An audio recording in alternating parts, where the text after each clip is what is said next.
You know what? Let's go ahead and check out Keir Starmer back in January. So in January, there are apparently three. There are apparently, I mean, there are more than three. There are apparently three people who played a big role in getting to this stage. So one is Tommy. He's been pushing this for a long time, and he's been the most consistent and the most relentless in going after this. He's the one who exposed the big scandal to begin with.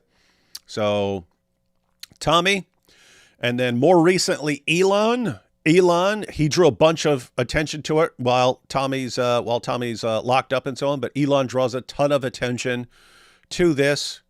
Elon makes it more of an international thing. Tommy's focusing on. I mean, we heard about it, but a lot more people heard about it as far as outside the UK.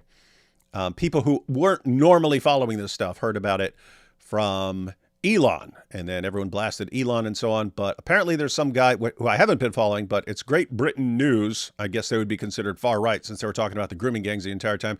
But there's one guy, Charlie something.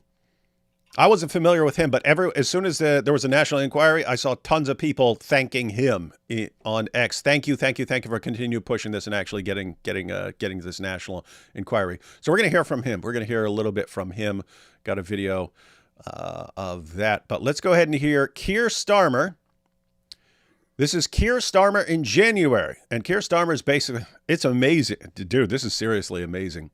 Everyone in the government that you ask about this, hey, what's going on? Why haven't we had this national inquiry? Well, why has it just been local things? Why is this not being, why aren't we getting to the bottom of this, finding everyone who's responsible and so on? And every single politician who comments on this is like, what? No one has done more to protect the victims of these gangs than I have. And every single politician says the exact same thing. Every single judge, police officer, anyone who comments, what are you talking about? We've been fighting this all along. We were right there. And it's like, what are you talking about? And they all point to stuff. Well, you know, in March of 2011, I brought up that some guy was doing something. So you see, I was against it the entire time. It's like, okay, if everyone was fighting this so hard, how was it this big thing that was going on that only came? And Tommy basically had to force you guys into acknowledging that it was even happening. And then after that, we've been fighting up until today, up until now, to actually do anything to hold people accountable for this stuff. How? If all you people were fighting this all along. But anyway, here's Keir Starmer responding back in January, and he's going to tell us how he's been the champion of the victims the entire time, and he's been doing everything, and he's the one that was saving all these girls. And then in the end, he's going to call it, but you got to watch out because it's a far right thing. Oh yeah, dangerous. Got to watch out. Anyway, so here we have everyone. Keir Starmer. And let me start with this. Child sexual exploitation is utterly sickening. Utterly sickening. Oh, really? And for many, many... You're muted, man. You heard it here. Let's go back. We heard it here, folks. Ready? Here goes. And let me start with this. Child sexual exploitation is utterly sickening. Well, thank you. Okay, well, case closed. You see, guys, Keir Starmer doesn't approve of child grooming and sexual abuse. He doesn't. He's against it, and he has said it's sickening. Case closed, man. Thank you. But this is the problem is already solved. I don't know why we're still talking. So thank you so much for this, man. Thank you. We had no idea. Thank you. Absolutely. Thank you. Thank you so much, Keir. Thank you, Keir Starmer. Thank you so much. And next he'll tell us that Hitler was bad. And then we'll know, because him said it. Him said it. Him smart. Him politician. Him know. Oh boy. Yeah. And by the way, poop stinks. And let me say, I do not approve of child sexual abuse and exploitation. Let's get that very clear right now. We do not approve. Thank you. Thank you. So enlightening. Great job, Keir. Utterly sickening. And for many, many yes, you years, too many victims have been completely let down. Uh-huh. let down by perverse ideas about community relations, or by the idea that institutions must be protected above all else. And they've not been listened to, and they've not been heard. And when I was chief prosecutor for 5 years, Here you got it. And when I was chief prosecutor, watch, he's gonna portray himself as the hero here. I tackled that head on because He I did. could see what was happening. He saw it. He dealt with it. And that's why I reopened cases that had been closed and supposedly finished. I brought the first major prosecution of an Asian grooming gang. In the particular case, it was Asian? in Rochdale, but it was the first of its kind. There were many that then followed that. What do you mean Asian? You mean Chinese? Asian. Japanese? Asian. Korean? Asian. Were they Thai? Asian. Were they Vietnamese? Asian, man. Asian. Huh. I wonder where. But Asia's pretty big, man. Asia's like really big. Like, I wonder, could you be more specific about where? Asian. And think about this, AP, because they're all doing the same thing, right? They were eventually, a bunch of these politicians, including Keir Starmer, they were all eventually forced to do something for show. And now when they're called on it, hey, we need an investigation. Why can't we have an investigation of this? What are you talking about? I prosecuted those. Yeah, after you were forced to, and it was all exposed, you were publicly humiliated and so on. Then you reluctantly dealt with with a tiny fraction of the cases. But now you're looking back, no one has done more than I have. My goodness, garbage people, man. Format. I changed the whole prosecution approach. He did. He changed the entire thing. Because I wanted to challenge and did challenge the myths and stereotypes that were stopping those victims being heard. So This we guy's a changed hero, the man. entire approach, not without criticism at the time, I might add. And when I left office, we had the highest number of child sexual abuse cases being prosecuted on record. Now, We had the highest number because before you weren't prosecuting them all. You weren't prosecuting them all before that. And then you prosecuted a couple of them. You see, we had record numbers. Oh, my goodness. that record is not secret.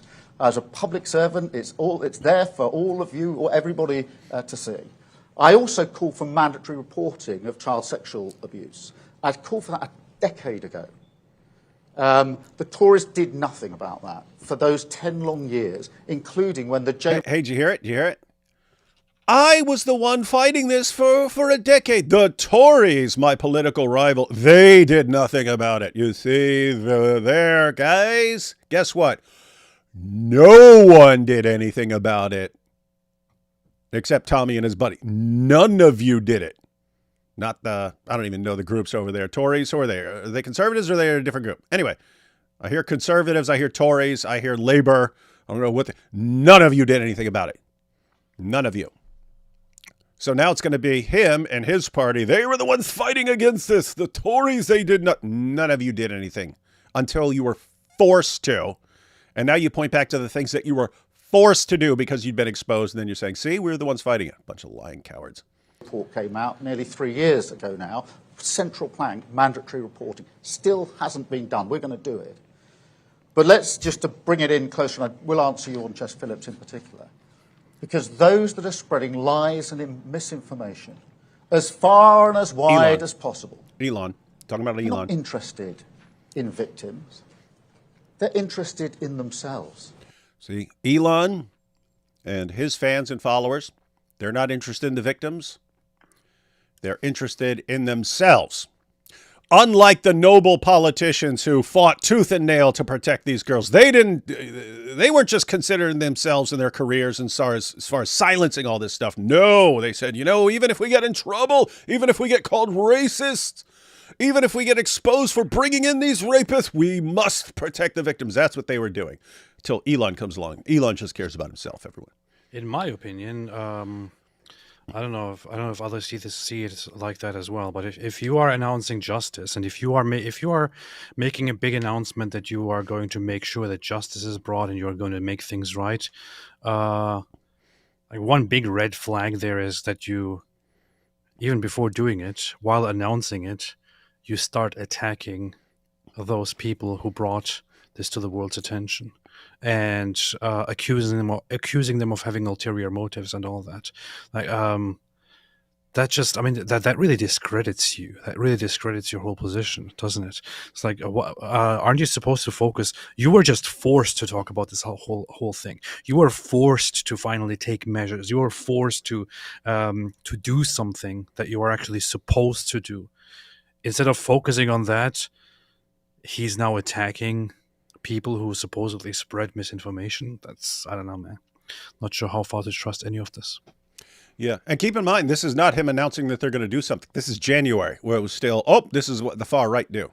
So it's, hey, I've already done everything. It's my political rivals that covered anything up. But anyway, long story short, we don't need to do anything. And only the far right are interested in doing anything. So this is January. This is January. His approval rating, the approval rating of his party has been plummeting. Like, I think he has like the lowest approval rating in like recorded history or something like that. I think I saw something like that. I could be wrong. Anyway, if anyone wants to look that up, you can let us know. But I think he has like the lowest approval rating of any British prime minister in history. And so over the past, what is it, about the past 2 months he's been trying to change? Oh, there's no reason we should be letting boatloads of illegal immigrants come into it. We're going to stop them, yeah. And we're the ones who are launching the investigation into the grooming gangs. And it's all, you see your numbers. And so you realize the people are not with you. The people think you're evil scum. So what do you have to do? You finally have... It's not that you're actually listening to the people, it's you're pretending to listen to the people. Why? Because elections aren't over. There's always another election coming up eventually, and you can't be the party that told the people to go screw themselves your entire administration. Those who are cheerleading Tommy Robinson, not interested in justice. They're supporting a man who went to prison for nearly collapsing a grooming case. Liar. You lying scumbag. Dude, if that's all I knew about this dude, I would say lying scumbag. He did nothing that could have come within 1,000 miles of collapsing any case. Guys, if you recall, this is what's amazing. Tommy exposed all this when in his documentary, but I remember back then. But here's the thing. He shows over and over again how politicians and journalists will just lie about everything he's done, and then everyone just picks up the lie and they keep running with it. And then people think that that's what happened. He went out. So there was a grooming gang trial that was lasting months, and the judge put a gag order. Why? He didn't want anyone reporting on it. This is what's screwed up. You have these trials and no one's allowed to report on it until it's all over, And then you'd be allowed to report on it for a day. You get a day of news, and then they sweep it under. They don't want people hearing about this or knowing details. So they just, for a trial could go on for 6 months. No one's allowed to say a word about it. Guess what? Tommy wasn't giving any details. See, if you go in and you start sharing details of what's going on in the trial, you can get in trouble because you can actually influence the jury or something like that. Tommy didn't do any of that. The law is that you can't give any information that isn't publicly available already. The only information he shared while he was live outside that trial was publicly available information. He sat there reading a BBC article about the grooming gangs. They arrested him and said, oh, you could have derailed this huge trial and all these men would have gotten off because what? Because he did something that he was allowed to do. And even then, if you wanted to say, you caused a problem, okay, that should be like a fine or something like that. That's what that should be. Or if you wanted to say jail, they don't send anyone to jail for this. And they gave him 13 months in prison for it. Mm-hmm. This is insane. Again, guys, I've been to prison. I never heard of anyone who's went to prison for reading a BBC article outside a trial. No one can hear him. People can hear him he's live on he was live on Facebook reading a BBC article. None of that was against the law. None of that was against the law. Not the law says you can't give any information about the trial that's going on. So he didn't. Publicly available information. 13 months they sentenced him to. And there's also the thing, what does the public know about Tommy Robinson? What is there that that makes the public that is against Tommy Robinson. What makes them against Tommy Robinson? When you ask the people, what they usually will tell you is, "Oh, Tommy Robinson is a racist, is bigoted, is Islamophobic, is xenophobic, this and that." People don't talk about how he's bad because he disrupted a process. Now, if it is even true, and if he did get legally out of line, if he did disrupt some process, I'm sorry, but there should be he did so righteously, he did so He's justifiably. mad you can't report on this stuff because he's because there are many years, there are decades of perversions, decades of cruelties against children, against English people in this nation, decades of corruption, decades of cover-ups, decades of nothing being done, decades of things being swept under the rug. Of course, somebody who seeks justice, who fights for justice, might get out of line and disrupt your processes that are not very reliable, while in order to draw attention to what is actually happening here. That's why he's a villain, seriously. And this is I mean, you can, what I just brought up, you can see here the big problem. This guy vilifies Tommy Robinson because Tommy Robinson nearly collapsed an investigation. Nobody among the regular people dislikes him because of this. People talk about him for all kinds of different reasons, because he's a racist, he's Islamophobic, and all that. These are just excuses, man.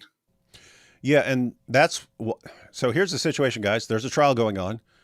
The judge orders everyone's silence. Reporters cannot report on a trial. So there's an ongoing trial about all the stuff that these guys did to these young girls. And they tell reporters, don't say a word about it. Okay, that's sick and evil. You're part of the cover-up. You're part of the cover-up. You are part of the entire system that's trying to cover up what happened to the girls and who was responsible. You're part of this. You're part of the cover-up. Tommy looks at the law, looks at the legal code, and says, what am I allowed to do? What am I still allowed to do? Well, I'm actually allowed to go outside the courthouse, and I'm allowed to go live, and I'm allowed to share any information that is already publicly available. I can't say what's actually going on in the trial that's not publicly available. I can't give new information. I can share information that's publicly available. So he goes down there, and that's all he does. They locked him up anyway. And then that's used against him for years. So you're talking years later right now. And Tommy Robinson, if you want to know how evil he is, he almost completely derailed something by reading a BBC article on Facebook Live. You see, I mean, that could have brought the entire thing down. It could have brought it all down.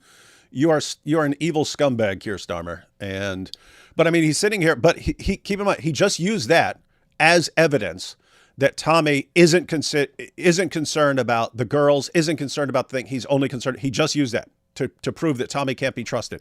Why? Mm-hmm. Because Tommy said, I at least want to say something about this trial that's going on so that people know that it's going on and they know why they're not hearing anything about it because it's silence. That's what shows he's not sincere and he's not serious about this. This is sick stuff, man. This is sick. The whole country is sick, man. Whole government is sick. All right, let's let him go. A gang grooming case. These are people who are trying to get some kind of vicarious thrill from street violence that people like Tommy Robinson promote. And those attacking Jess Phillips, who I'm proud to call a colleague and a friend, not protecting victims.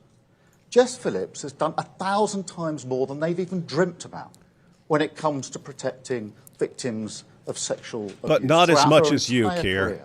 Because you're the king of protecting. And so just victims. as I took on the criminal justice system and the institutions when I was chief prosecutor, I'm prepared to call out this for what it is. We've seen this playbook many times. Far right. Whipping up of intimidation and threats of violence, hoping that the media will amplify it. Come on, far right. Say far right. Now, Jess Phillips does not need me or anybody else to speak on her behalf. But when the poison of the far right leads to serious threats... You get it? Far right, ladies and gentlemen, the far right. Why? So, everyone, this is when Elon was calling these guys out. Why are you guys still covering this up? Why are you still sweeping this under the rug? Why are you still destroying the lives of anyone who speaks out about this stuff? What's going on? And there you have it. This is a far right thing. It's the far right, man. The boogeyman of the far right. Again, all you have to do is spend years from the time people are children convincing them the most evil thing you could be is far right. It's the same thing people used to do with, like, you know, Nazi. You'd say Nazi back in the day. The worst thing you could be is Nazi. And then what? Oh, if you're doing this, then that's what a Nazi would do. So now now it's just far right, the boogeyman of the far right. The last thing you want to be is far right. And then once you've gotten people to absorb that idea, the worst thing you could be is far right, then any behavior you do not like, you just say that's what the far right do. And what is this? This is Elon Musk saying, how's this been going on for years and you still haven't investigated the people who are responsible for covering this up? How is it we can't even understand how that's possible in the modern world. One, that you would have covered, one, that you would have let this happen, two, that you would cover it up, and three, that you would still, after all these years, still be covering it up. How is this a thing? Well, you see the far right, they don't really care about any of this. They're just trying to get attention for themselves. Meanwhile, we are the real heroes who've dealt with this. Freaking idiots. Nobody has done more than I did. Me and the Labour Party are the true heroes in this entire movie. When the poison of the far right leads to serious threats to Jess Phillips and others, then in my book, a line has been crossed. I enjoy the cut and thrust of politics, the robust debate that we must have, but that's got to be based on facts and truth, not on lies. We're not allowed to have the truth because you guys don't even let people report on the trials. So, not on those who are so. At least you said it's got to be based. He said it has to be based. Desperate for attention, that they're prepared to debase themselves and their country. So, this government will get on with the job of protecting victims, including child sexual abuse, mandatory reporting, accelerating the processes. But what I won't tolerate is this discussion and debate based on lies without calling it out. What I won't tolerate is politicians jumping on the bandwagon simply to get attention, when those politicians sat in government for 14 long years, tweeting, talking, but not doing anything about it. Now so desperate for attention that they're amplifying what the far right is saying. Hear it? So that's what I say about Jess Phillips. I mean, there's one thing that he is right about, which is that the Conservatives haven't done a single thing either. None of them. No one did. Yeah, but that doesn't mean that he's the good one now. So. Roll all your parties up into one big ball. None of them did anything. Get that right. You are not the hero in this whole situation. But did you see what he did at the end? So he brings up Tommy. He brings up the far right and Tommy. And the far right, they're just trying to get violence out of this. Tommy, he's just trying to get attention for himself. He doesn't name Elon, but he was clearly talking about Elon because that's the reason he had this. He was saying anything to begin with. Elon's just interested in attention for himself. And any politicians who actually agree with them and say, you know what, these guys are right. Maybe we do need to have a national inquiry to get to the bottom of this and to see who's responsible. He says, see, you're just jumping on the bandwagon of the far right to get some cheap points with the far right.